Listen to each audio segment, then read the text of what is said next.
Ce survol a été produit à partir d'images de la NASA prises depuis l'orbite. Le cercle bleu indique l'aire d'atterrissage prévue. Les collines arquées dans le centre atteignent 500 mètres et constituent la bordure du cratère G0. Le but de mars 2020 est d'étudier si la vie a existé.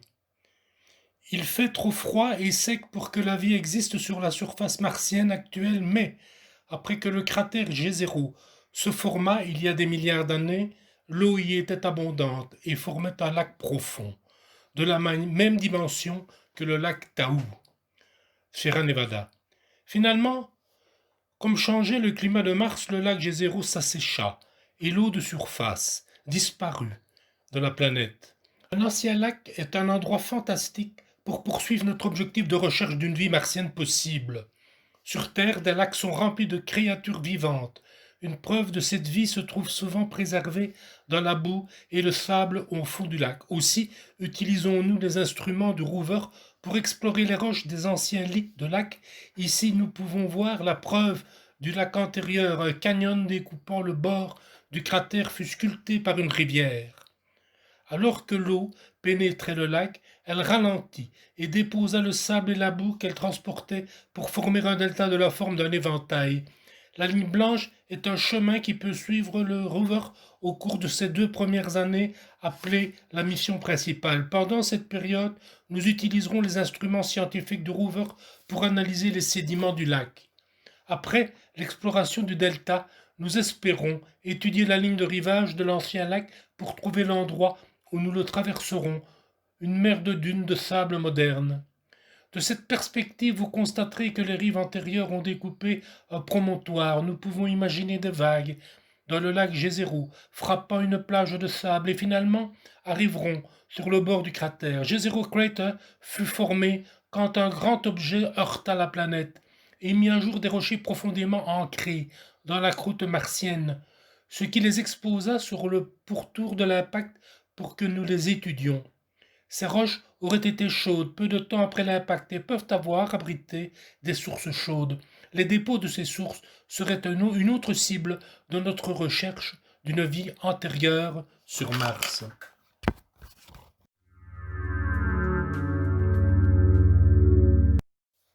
Photos prises depuis l'orbite du lieu d'atterrissage. On distingue bien le bord du cratère où est écrit Crater Rim. Et le delta, c'est-à-dire l'éventail alluvionnaire déposé par l'eau pénétrant le cratère devenu lac. Si un microbe nageait dans les cours d'eau de Mars, ces restes organiques pourraient toujours être enfouis dans les mudstones le long du rebord du cratère Rim.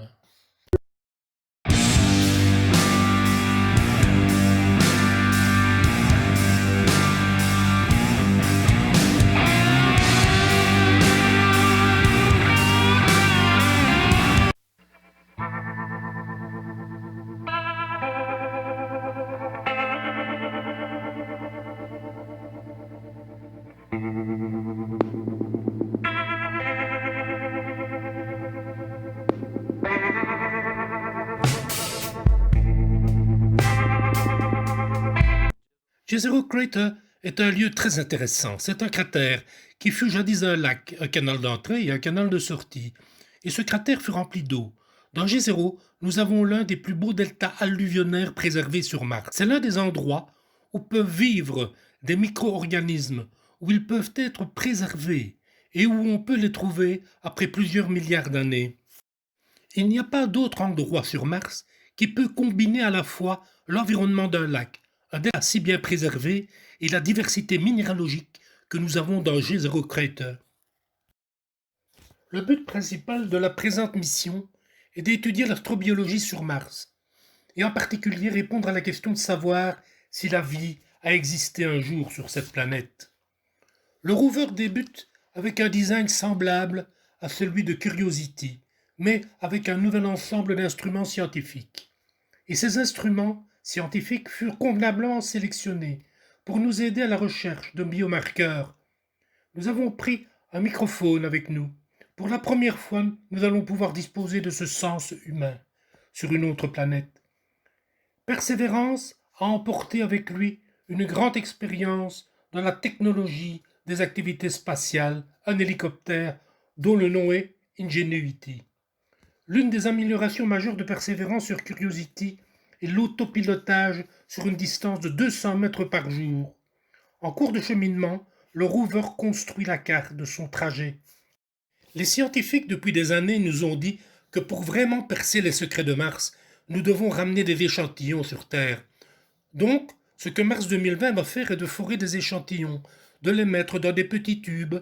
Nous allons les sceller dans leurs propres tubes individuels. Nous les placerons en surface de la planète pour fournir une cible pour le deuxième allumage, ce qui, espérons-le, entrera en développement dans les prochaines années. Ce qui permettra, alors, de ramener les échantillons sur Terre d'ici 2031.